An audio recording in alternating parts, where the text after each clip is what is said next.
నమస్తే, welcome to our channel. వైసీపీకి సత్తెనపల్లిలో భారీ షాక్ తగిలిందనే చెప్పుకోవచ్చు. మరి అంబటి నియోజకవర్గమైనటువంటి సత్తెనపల్లిలో అసలు ఏం జరిగింది తెలుసుకునే ప్రయత్నం చేద్దాం. దీన్ని విశ్లేషించడానికి మనతో పాటుగా ఉన్నారు సోషల్ యాక్టివిస్ట్ శ్రీలీల గారు. నమస్తే. నమస్తే అమ్మా. వైసీపీకి సత్తెనపల్లిలో భారీ షాక్ తగిలింది. ఎవరైతే అంబటి రాంబాబు ఉన్నారో మాజీ మంత్రి, ఆయన అనుచరులకు, అదేవిధంగా లోకల్ వైసీపీ లీడర్ అయినటువంటి భార్గవరెడ్డి అనుచరులకు పడట్లేదు, అంబటిని ప్రాధాన్యం తగ్గిస్తున్నారు అని చెప్పి అక్కడ వరుస రాజీనామాలు కూడా జరుగుతున్నాయంట. ఈ విధంగా ఒక నియోజకవర్గంలో సేమ్ వైసీపీలోనే వాళ్ళకి పడకపోవడాన్ని ఏ విధంగా చూడాలంటారు?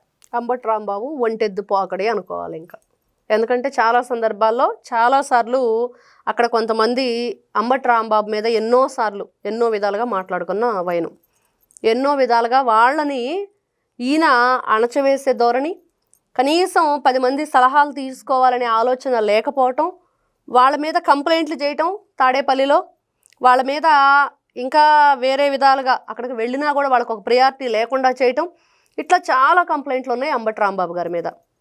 ఈరోజు కొత్తగా ఏమీ ఆయనలో వచ్చిన మార్పులు కాదు, కొత్తగా ఉన్న విభేదాలు కాదు. ఆయన ఎప్పుడూ కూడా ఆయన ఆలోచన విధానం కరెక్ట్గా లేదని, నలుగురిని కలుపుకొని పోయే మనస్తత్వం లేదని, ప్రెస్ ముందుకు వచ్చేసి ఏదేదో మాట్లాడతాడు.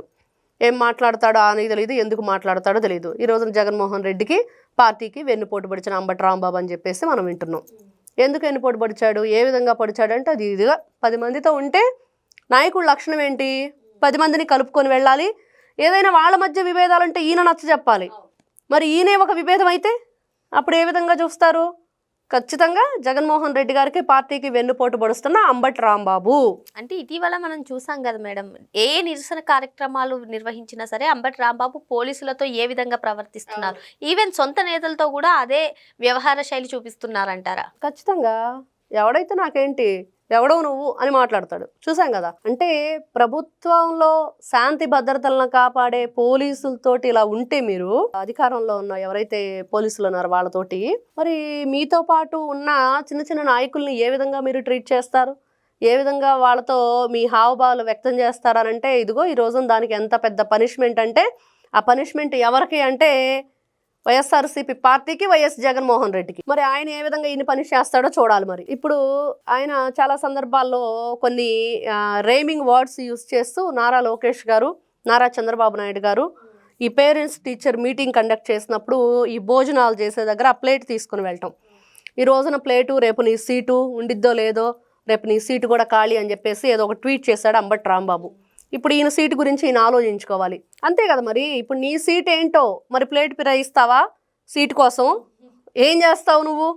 మరి పిచ్చి మాటలు, పిచ్చి రాతలు తగ్గించుకొని, ఒళ్ళు దగ్గర పెట్టుకొని, కళ్ళు నెత్తికెక్కితే కిందకు దించుకొని, మొహాన పెట్టుకొని, కొంచెం సరైన పద్ధతిలో మంచిగా 10 మందిని కలుపు, నలుగురితో పాటు నేను అన్నట్లు ఉండగలని, నా రూటే సపరేట్ అని వెళ్తే మాత్రం ఎవరు నిన్ను బేఖాతరు చేయరు. చివరికి నీ గతి అదో గతే.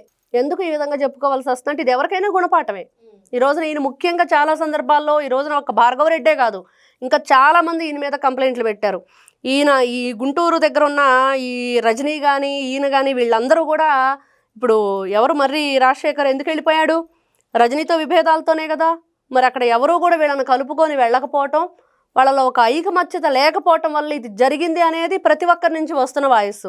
మరి జగన్మోహన్ రెడ్డి గారికి వీళ్ళ వల్ల పెద్ద ఇబ్బంది గురైంది, పార్టీ చాలా నష్టపోయింది, పార్టీలో మార్పులు చేర్పులు జరుగుతున్నాయి అనేది వాస్తవం. అంటే ఇప్పుడు రాంబాబు గారు అనుచరులందరూ కూడా వైసీపీ నుంచి రాజీనామాలు చేస్తున్నారు అన్నట్టుగా వినిపిస్తున్నాయి మేడం. వాళ్ళ రాజీనామాల వల్ల పార్టీకి ఏదైనా నష్టం చేకూరే అవకాశం ఉందంటారా? అసలు అంబటి వల్ల పార్టీకి ఏం జరగబోతుందంటారు? ఇక్కడ ఒకటి, ఈరోజు జగన్మోహన్ రెడ్డి గారు ఏదో ఒకటి ప్రభుత్వాన్ని బ్లేమ్ చేసేది, ప్రజలను బ్లేమ్ చేయడానికి ఒక ప్రోగ్రాం పెడతాడు. ఆ ప్రోగ్రామ్కి 10 మందిని ఒక గుంపుని వేసుకురా, లేకపోతే బస్సు జనాన్ని వేసుకురా, ఇదిగో వాళ్ళకి ఇంత డబ్బులు ఇద్దాం, ఇంత మంది ఇద్దాం, ఇంత బిర్యానీ ఇద్దాం అని చెప్పేసి చెప్తాడు.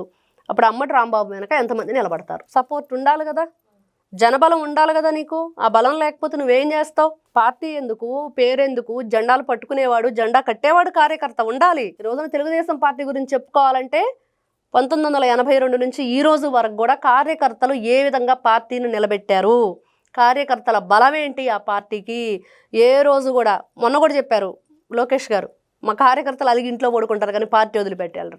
ఎందుకంటే ఆ నమ్మకం, ఆ గౌరవం పార్టీ నాయకు పట్ల వీళ్ళకున్న నిబద్ధత అలాంటిది. ఏదైనా సరే ఒక నాయకుడిని ఎప్పుడు కూడా చెప్పుకుంటూ ఉండాలి.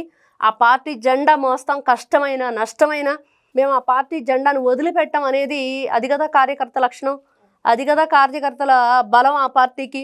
మరి అలాంటివి లేని ఒక నియమం లేదు, నిబద్ధత లేదు. వస్తే రప్ప నరికేస్తాం, తలకాయలు కోసేస్తాం, లేకపోతే మేకలు నరికేసినట్టు నరికేస్తాం అని గర్భిణీ స్త్రీని కూడా కాలుతుందన్నారు ఈ రోజున. ఒకటిగా చెప్పుకుంటూ వెళ్తే అది సజ్జల రామకృష్ణారెడ్డి వచ్చేమో వై నాట్ 200 అంటాడు.